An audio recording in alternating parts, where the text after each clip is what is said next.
सच्चिदानन्दरूपाय विश्वोपत्यादिहेतवे तापत्रय विनाशाय श्री कृष्णाय वयं नमः। जय श्री कृष्ण।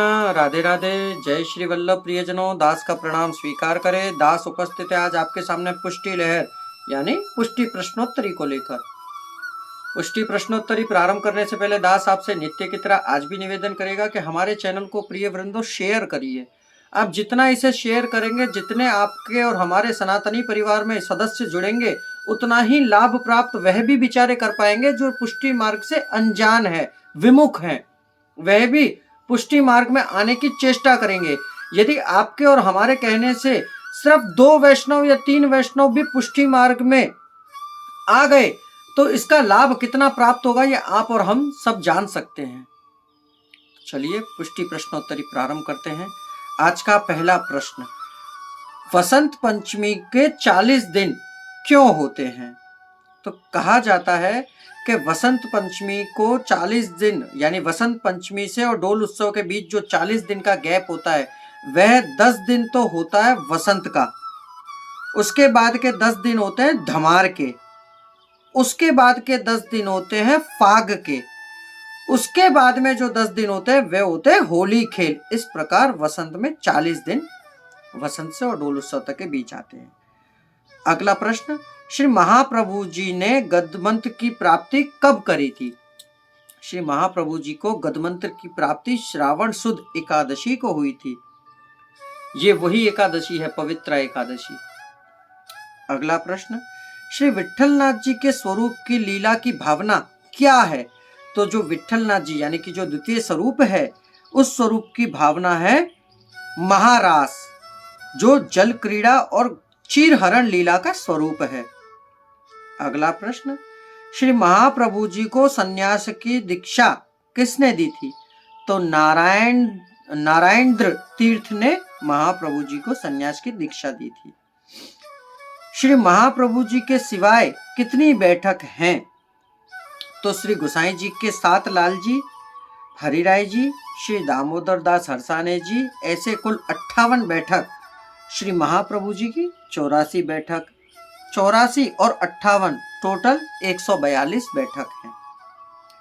पुष्टि मार्ग में मुख्य फल क्या है? तो पुष्टि मार्ग में मुख्य फल है सेवा, कृष्ण सेवा सदा कार्य। कृष्ण की सेवा ही मुख्य फल है। पुष्टि जीवों को भगवत भाव बढ़ाने के लिए क्या करना चाहिए?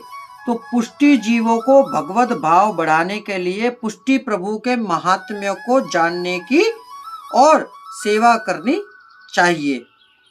मैंने आपसे आप भी बताया ना कि पुष्टि हम और आप पुष्टि मार्ग में जैसे आप शेयर करेंगे तो और लोगों को भाव जागृत होगा पुष्टि मार्ग में आने का। तो इसी प्रकार पुष्टि प्रश्नोत्तरी के माध्यम से आप और हम और लोगों को भी अपने साथ एकत्र कर सकते हैं। अगला प्रश्न, श्री गंगाधर भट्ट जी किसका अवतार थे? तो इसका उत्तर है श्री गंगाधर भट्ट जी श्री महादेव जी का अवतार थे। अगला प्रश्न, श्री गणपत भट्ट जी किसके अवतार थे? तो गणपत भट्ट जी गणेश जी के अवतार थे।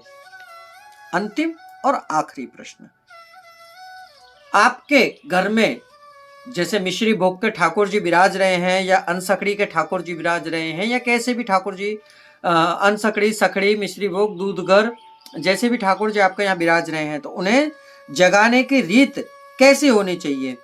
तो कहना, ठाकुर जी की सैया के पास जाकर पहले खड़े रहें, फिर घंटानाद के भाव से 3 बार ताली, इस प्रकार, फिर विनंती करनी, ए जय महाराजाधिराज महामंगल रूप श्री आचार्य जी के अंतकरण भूषण श्री गुसाई जी के लाडिले श्री यशोदोत्संग ललित व्रज जन के सर्वस्व राजीव लोचन अशरणम शरण शरणागत वत्सल महाराजाधिराज जागो।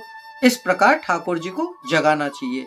यदि आपको प्रसन्नता हुई हो तो इसे सेव अवश्य कर लीजिएगा, जिससे आप ठाकुर जी को जगाने में आसानी रहेगी रोज सुनकर। तो प्रियजनों, ये थी पुष्टि प्रश्नोत्तरी आज की। कल के प्रश्नोत्तरी कल करेंगे। अब दास को आज्ञा दीजिए, कल पुनः मुलाकात होगी नए प्रश्नोत्तरी के साथ। जय श्री कृष्ण, राधे राधे, जय श्री वल्लभ, अस्तु।